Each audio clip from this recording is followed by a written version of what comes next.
Welcome back to the channel, everybody. It is I, your host, Mr. Sean, here on Chimera Miniatures, where today we're going to delve into r/niceguys. If you don't know, nice guys are the guys out there who think that simply by being nice, which is the bare minimum, women now somehow owe them sex. They often will be the one to tell you how nice they are right before calling you a stuck-up bitch.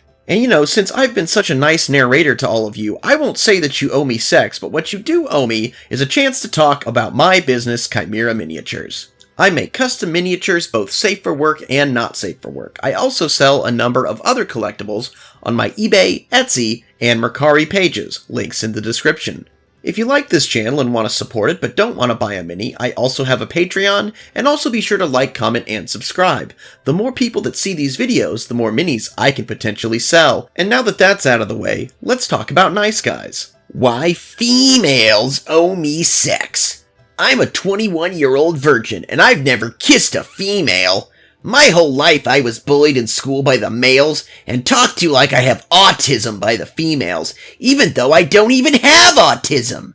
I deserve to fuck the females I want more than every other fucking guy. I'm a good person. I'm not racist or sexist or a bully. I've been bullied. I'm straight edge, unlike the rest of these degens in America. I've never done drugs, smoked, vaped. Alcohol has never touched my fucking lips. But do any females respect or care about that at all? No, of course not. These worthless fucking thoughts are getting run through and ghosted by fuckboy asshole after fuckboy asshole after fuckboy asshole. I'm so fucking tired of hearing females don't owe you anything. You don't deserve anything. Shut the fuck up. They all owe me. Alright, I see we're not pulling any punches today. We are going right in with the angry crazy. I mean, my dude, good for you if you're not into drugs or alcohol or anything like that, but don't act like that somehow makes you better than everybody. You're not racist? Good. You shouldn't be. You're not sexist? That's debatable. Your use of the word female, thoughts, and just talking about them like they owe you something means you probably are quite sexist. And, you know, as for being a bully, well, you know, when nobody is intimidated by you, I don't think it's really possible for you to be a bully. But I would wager that if you could be, you would be. So, no virtue signaling when you just can't pull it off. Women don't owe you sex. Honestly, nobody owes anybody anything. Hang in there, buddy. Something tells me you're gonna be a virgin for a while. It's my 33rd birthday, and I'm still a virgin. I think that really says something about society these days. Not to get all preachy, but I've tried my damnedest to be a great guy my whole life. I've shown women levels of respect worthy of a queen, yet I'm still here, unmarried, single, and alone.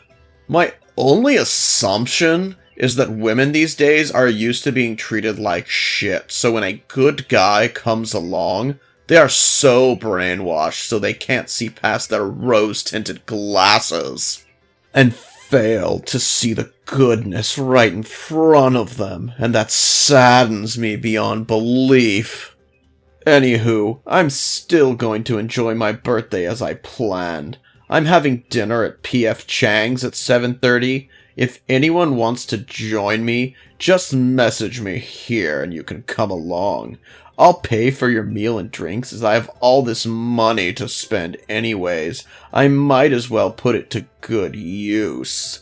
While some may argue the fact that you're 33 and still a virgin may say more about you than society, I think the biggest thing that tells us about anything here is the fact that you have to bribe people to come celebrate your birthday at P.F. Chang's.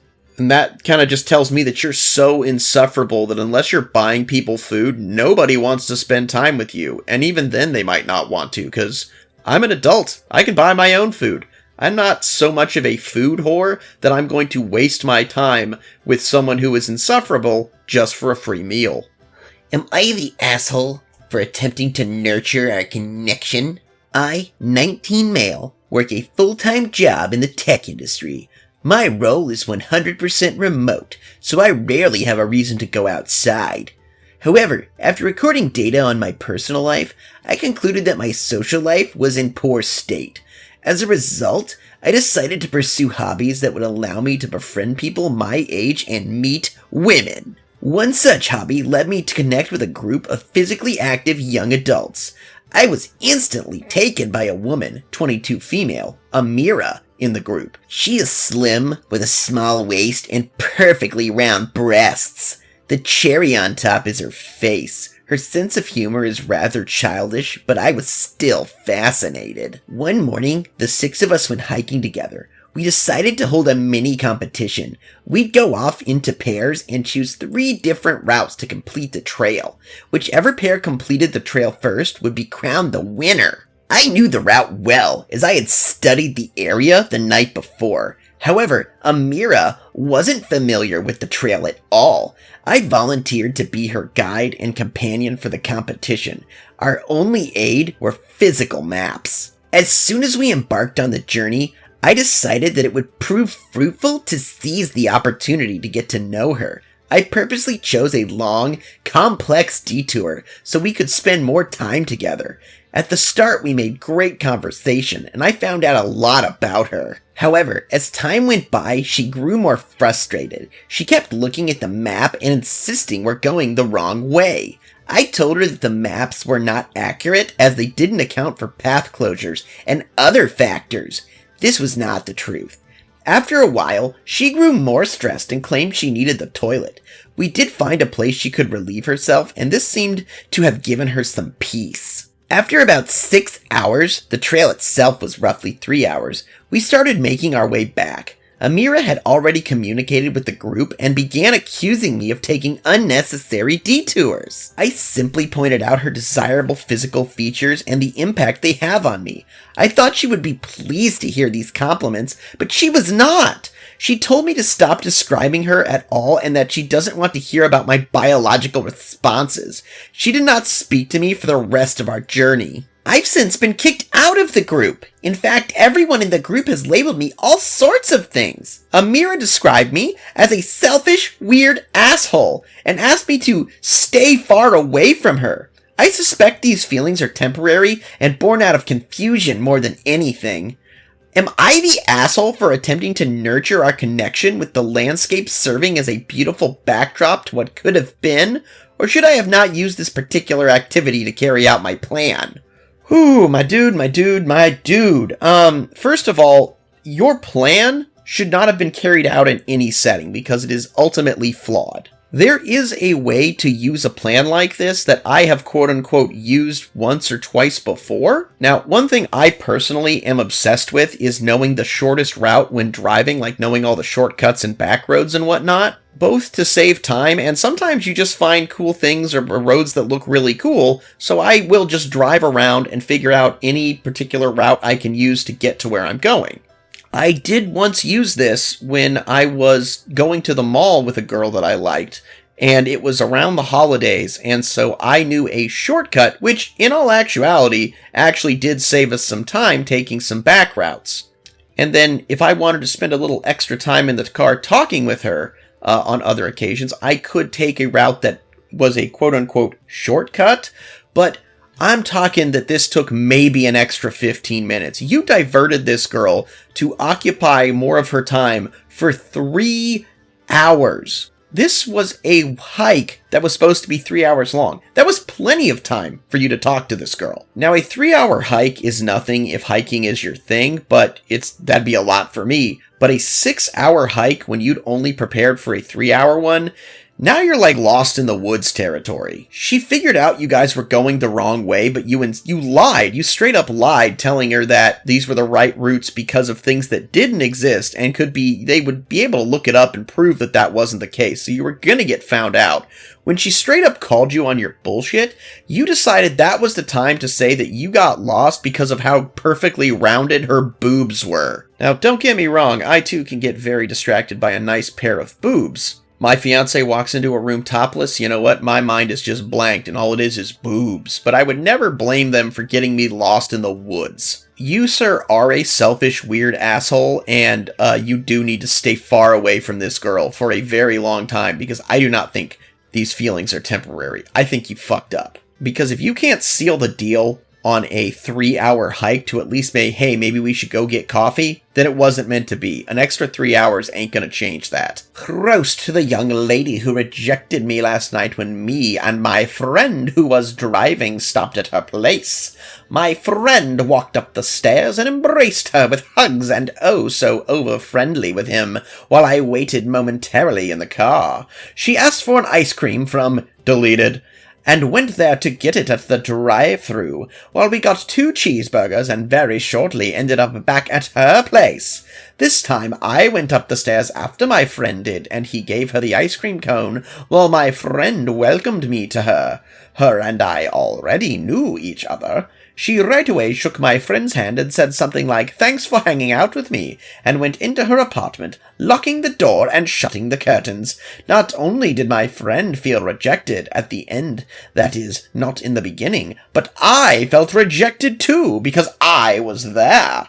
Why are so many women in deleted so unwelcoming towards people like me as a good-looking friend, maybe a potential for date for the near future, or as a potential date for the near future for one of her female friends? These women should have consequences for their behavior towards men like this. Too many young people are too prideful and stuck up, of which isn't a stretch. Yeah, why do I get the sense that your friend was trying a little too hard to flirt, and she picked up on that, and then was like, I'm gonna have to be like, no, we're not hug friends, I guess. I guess that came on too strong. We're handshake friends, and I'm going inside now. Okay, bye! And, dude, what? You're mad that I don't how do you feel rejected, bro? Also, like, how would she right then and there be telling you that she wants to hook you up with a friend? Like, okay, so here's the thing, and I haven't had too many friends try and set me up on dates, but I know that they kind of, especially like if someone is setting someone up with their friend, they're gonna run it by the friend first. Like, if it's a girl setting you up with one of her girlfriends, it's going to be like, hey, so I know this guy a little bit. He's like a friend of a friend, but he seems really nice. I think you might get along really great. How about it? And if she's like, oh, cool, that's cool, then you're going to be like, she's going to be like to you, hey, so I have this friend. So there was going to be no I have this friend on this meetup anyway. And you also said that you'd already met this girl. So, like, if she wasn't already going to set you up with somebody, I don't think this would have been the time to do it. I don't know. Overall, like, this just seems like a really weird post, and not much of a roast. 23 male, have a close friend named Julia, 22 female, who goes to school with me. We've been friends since we were both freshmen in college, and I often feel responsible for her well-being and her safety. Last week I went out to drinks with Julia and her friends, and Julia got very drunk. For context, one of Julia's male classmates who was with us at the bar, I will call him Alex, has acted inappropriately to her in the past, but Julia decided to forget about it for the good of the group. The whole time we were at the bar, he sat very close to her and even bought her a couple of drinks at the end of the night, despite her being obviously incredible drunk. I live on campus, but Julia lives in an apartment building half an hour away, and since Julia doesn't have a car, she told me she would take public transportation home. When I saw how drunk she was, I decided I would drive her home, but Julia told me Alex had already offered since he lived closer to her. Despite this, I made an executive decision and took her to my car. Julia was very upset, but I thought she was too drunk to understand the potential danger she was in. When we got to my dorm, I put her to sleep in my bed and slept on the couch.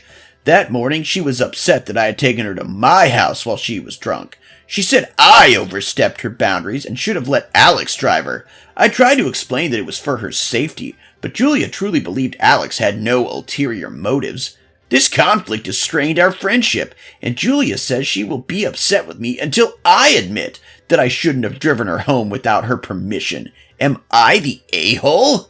So, you made the executive decision to force a girl into your car and force her to spend the night in your bed, in your dorm room, because you know better when she had already arranged a ride from someone that you state had been inappropriate to her in the past. Someone she truly believed had no ulterior motives, meaning that the only person who probably thinks this person was inappropriate in the past was you, because clearly you want to fuck Julia and you don't like the idea of any other guy giving her attention. So she wakes up in an unfamiliar bed, thinking she would have gone home after not knowing how she ended up in this unfamiliar bed, then realizing that it's yours, who's someone who has probably given her the creeps because he's shown oddly jealous tendencies towards guys that show her attention. She's probably, the first thing she thinks to do when she finds out is to try and make sure that she didn't have sex last night because she didn't trust you not to force yourself on her. You fucked up, dude. I think you can kiss that friendship goodbye. And if you were worried about Alex potentially getting a chance with her before you were, well, my friend, you guaranteed that no matter what happens between them, he has a much better chance of getting with her than you ever will. Am I the a-hole for going on a nice guy rant to my niece? Probably. So here goes. I, 35 male, am currently looking after my niece, 16 female, for the summer while her parents are out of the country for work. I've been single most of my life, never really got the whole dating thing down. I've had my struggles, but that's neither here nor there. So here's the issue. My niece, let's call her Kay, is attractive and popular at her high school, and she's been dating football players since she started dating. Now, being single and somewhat jaded, I've noticed that a lot of these jock types tend to not treat their girlfriends well. They have a reputation for being arrogant and self-centered. I've been concerned about Kay, so I decided to talk to her about it. The other night, after overhearing yet another phone conversation where Kay's current boyfriend seemed dismissive and rude, I sat her down for a talk. I told her that she's worth more than these athletes give her credit for, and that she should consider dating someone who generally value her for more than her looks. I suggested she might want to consider dating a nice guy for a change, someone who would truly appreciate and respect her. This is where it got heated. Kay got defensive and said I was being judgmental and didn't understand her relationships. I may have let my frustrations get the better of me, and I went on a bit of a rant saying things like, these jocks only care about themselves and their egos, and nice guys like me never get a chance. I also may have implied that her choices reflected badly on her. In hindsight, I can now see I came off as bitter and envious. Kay stormed off, and now she won't talk to me, saying I was being an asshole for generalizing her boyfriends and for not respecting her choices. I didn't mean to upset her, I was just concerned for her well-being. Her parents have also called me and said they heard about the situation from Kay and are not pleased. I'm really torn about this. Am I the a-hole here? Hands down, dude, you're the a-hole. You've also earned yourself the ranking of creepy uncle. Who the fuck cares if your niece is dating attractive guys, alright? That's her decision. The fact that your wording seems to make it seem like you want to live vicariously through some high school nice guy's ability to plow your niece is really fucking weird. Something tells me you will not be trusted to watch her again. As a 32-year-old guy, I don't have a lot of money. I was a soldier in the army, been to Iraq, did all that, came back with PTSD and shit. Was a long time ago. It's been a decade of me wandering around the United States homeless and doing drugs. Must have been to 20 states, so about 9 years. Was recently trying to get back into the game now that I got a job and 100% service-connected disability check for PTSD and other injuries that occurred in Iraq. Happened in 2011 and it's now 2023. It's not a lot of money, but it's more than enough to live on. I turned to religion a long time ago. Christians aren't Christians if they're not suffering. I'm not suffering and I'm not broke, but I don't make a large amount of money. Women don't want experience, don't want a genuine dude. Women in 2023 want the fattest paychecks they can find. There's a hell of a lot of stuck-up broads out there. Enjoy cats, I guess. I only told about drug use on this channel. Women I talk to don't know about it. They find out how much money I pull in and immediately back away. Part of it is because all that's left in my bracket is single moms. I'd never get with a single mother anyway. I mean, if you did hard drugs while living homeless for about 9 years, you probably don't have to tell them you used to be on drugs. They can probably tell. Something tells me that they find out how much money you pull in because it's one of the first things you talk about. And your disdain for certain people like single mothers means you're probably not a very pleasant person. Also, not to belittle your PTSD, thank you for your service, but there is a very good chance that you are just unpleasant to be around. Not entirely your fault, but, it's not women's jobs to handle your baggage. That's something that you've got to figure out and maybe find someone who's willing to figure it out with you, but that's a lot to put on somebody. Also, calling yourself a genuine dude is just calling yourself a nice guy with extra steps. Or maybe syllables. And while I do have the utmost respect for you being in the armed forces, as we no longer have the draft or haven't actively had a draft in forever, you joined of your own volition, so it's not like anybody forced you into that situation. Again, I'm not trying to blame you, but I'm saying that you're not entirely innocent, and you sound like you might not be the best person, so, What is the evolutionary historic reason why women aren't attracted to intelligence? Surely intelligence helped the hunting group getting a juicy mammoth.